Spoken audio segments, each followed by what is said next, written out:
काय म्हणताय सांगलीकर, माझ्या न्यू ब्लॉग मध्ये तुमचं स्वागत आहे. आणि मी जरा यूज तर का तुम्ही कसल्या पायऱ्या चढून चाललाय. लिफ्ट असून आम्ही चाललोय चालत पायरीवरून. काय कसला भारी काउंटर आहे रे यो, शेवटच. आणि काय लिहिले अरे किती कॉम्प्लेन पिलायस लहानपणी, कसला उंचायच म्हणलो तू. आणि गेलो आम्ही वरती चालत चालत.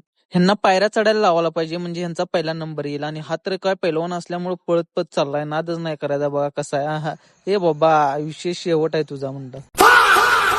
मामा बघायला मामा मारुती वाटतं बहुतेक. एकदा प्याल तर परत याल, पण काय करायचं, शेवटी बिल आम्हालाच द्यायला लागणार आहे. सांगलीत आल्यानंतर काही नाही काय प्यावंच लागतं. आणि ह्यांनी 2 मिक्स करून असले भारी दिले, तुम्हाला सांगतो क्वालिटी एक नंबर आहे. कधी तर आलात तर प्या, एकच नंबर आहे. आणि मी म्हणलं आता जसं पिलाय तसं बिल पण तुम्हीच द्या. तर नाही बाबा आमच्याकडे काय पैसे नाहीत म्हटले, साईडला जाऊन बसले. असं करू नका रे गरीब पोरावर अन्याय.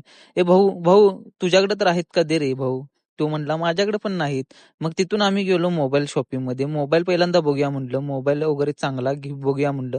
कारण की आपल्याला घ्यायचा आहे गुढीपाडव्याला, आपल्याला नाही हो, याला घ्यायचा आहे. आणि याला बटनावरला मोबाईल द्या आणि याचा विषय क्लोज करा. आणि आपला ब्लॉग आवडल्यास लाईक फॉलो शेअर नक्की करा. भेटू नेक्स्ट ब्लॉग मध्ये, चला.